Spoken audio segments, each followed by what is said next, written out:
روایت ہر رات اللہ تعالیٰ رات کے آخری پہر تیسرے پہر رات کا جو آخری حصہ ہوتا ہے اس میں انسانی دنیا پہ نازل ہوتا ہے اور ایک ندا آواز لگائی جاتی ہے کوئی مغفرت چاہنے والا میں دینے بیٹھا، ہے کوئی مانگنے والا میں دینے بیٹھا. اسی لیے نبی اکرم صلی اللہ علیہ وسلم رات کے آخری پہر میں نماز پڑھتے تھے تہجد کی خاص طور سے. ویسے تو آپ نے عشاء کی بات بھی پڑھی، بیچ رات میں پڑھی اور آخری وقت میں زیادہ پڑھتے تھے، لیکن چونکہ اس وقت اللہ تعالیٰ آسمانی دنیا پہ ہوتا ہے اور آواز لگائی جاتی ہے کوئی مانگنے والا.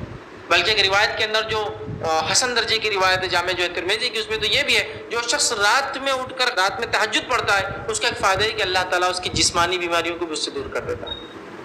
دوسرے فوائد کے ساتھ ساتھ کہ اللہ نزدیک ہوتا ہے، دعائیں سنی جاتی ہیں. دعا کثرت سے دعائیں کریں، کثرت سے دعائیں.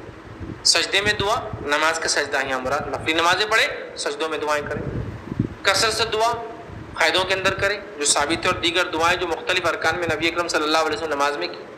اس کے علاوہ عورتیں ہیں بھائی ٹھیک ہے یہ تو ساری چیزیں عبادت کی، اس کے علاوہ جو ہے دعاؤں کے لیے کوئی پاکی اور ناپاکی کا بھی مسئلہ نہیں. دعا کے لیے کوئی نہیں کہ آپ کوئی مخصوص وقت نہیں ہے، کوئی پاکی اور ناپاکی نہیں، ہر حال میں دعا دعا کر سکتے. دعاؤں کا اہتمام کریں. دعا خود اپنے آپ میں ایک عبادت ہے. دعا عبادہ، دعا عبادت ہے. ٹھیک ہے، تو دعاؤں کا کثرت سے اہتمام کریں اپنے لیے اور دوسروں کے لیے اور اپنے میت کے لیے جو مر چکے ہیں.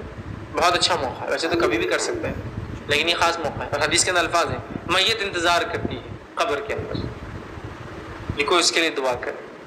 اسی طرح جس طرح سے ڈوبنے والا تنکے کا سہارا لیتا ہے، میت قبر میں انتظار کرتی ہے اس کے زندہ لوگوں کی دعا کرنے کے لیے کہ کوئی دعا کرے میرے لیے. جیسا ڈوبتا ہوا انسان کا تنکے کو پکڑتا ویسے ہی انتظار کرتی ہو کہ کوئی دعا بھیجے، ان کی مغفرت کی دعا کیجیے. اپنے لیے کیجیے، دوسروں کے لیے کیجیے. اپنے لیے دعا کرو گے اس کے فائدے، دوسروں کے لیے دعا کرو گے اس کے بھی فائدے ہیں. نبی اکرم صلی اللہ علیہ وسلم فرماتے ہیں جب کوئی بندہ مومن دوسرے مومن بندے کے لیے غائبانہ دعا کرتا ہے، وہ سامنے نہیں ہے اور اس کو بولتا بھی نہیں ہے کہ تمہارے لیے کیا، تو وہی دعا پر اس کے لیے فرشتے آمین بولتے ہیں. تو میں اس کو اپنی زبان میں بولتا ہوں دعا کرو اور اپنے لیے دعا کرواؤ آٹومیٹک. میں کہہ رہا ہوں اللہ میرا بھائی بڑا پریشان حال ہے، اس کے مصیبت کو دور کر. تو فرشتے کیا دعا کرتے ہیں؟ اللہ اس کی مصیبت کو اس سے دور کر. اے اللہ ان کی بچیوں کے بڑے مسائل ہیں ان کے لیے آسانی عطا فرما. فرشتے دعا کرتے ہیں اللہ اس کی بچیوں کے لیے اس کے لیے آسانی عطا فرما. اے اللہ ان کی تجارت میں جو ہے کمی آ گئی، اللہ اسے برکت عطا فرما. فرشتے دعا کرتے ہیں اللہ اس کی تجارت میں برکت عطا فرما. دعا کرو اور دعا اپنے لیے کرواؤ. کتنا اچھا اصول ہے نا. اور غائبانہ دعا بول کر بھی دعا کی جا سکتی ہے، نہیں غائبانہ کرنے کی فضیلت ہے. یہ حدیث میں آتا ہے کچھ دعائیں جو رد نہیں ہوتی، میں سے ایک دعا ہے کہ مومن بندے کا دوسرے مومن کے لیے غائبانہ دعا کرنا بغیر بولے چپ کے اس کے لیے دعا کرنا، یہ بھی ہوتا ہے. ایسا اہتمام کر لیا آپ دعاؤں کا اسی کو انتہا نہیں. ہم لوگ دعاؤں میں بڑے ہوتا نظر آتے ہیں نا.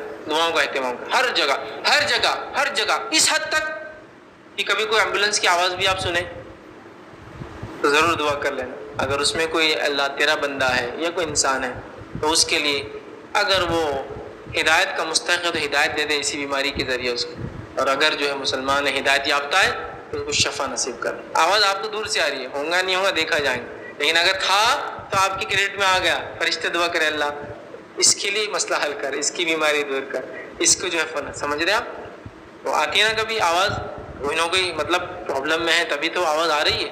کسی کو ہسپتال لے جایا جا رہا ہے نا ہاسپٹل، تو آپ دعا کر سکتے ہیں. دعا دعا دعا ہر بار دعا ہے نا. دواخانے سے گزر رہے کوئی دعا اللہ اتنے لوگ بیمار ہیں سب کو شفا دے بیچاروں.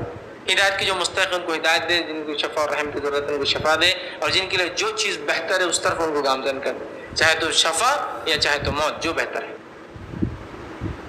تو آپ نے محسوس بھی نہیں کیا لیکن کتنے ہزاروں لوگوں کے لیے آپ دعا کرتے ہوئے چلے گئے وہاں سے. دعا کے لیے کوئی گھڑی کوئی وقت کوئی چیز کسی کا ہونا کچھ بھی نہیں ہے.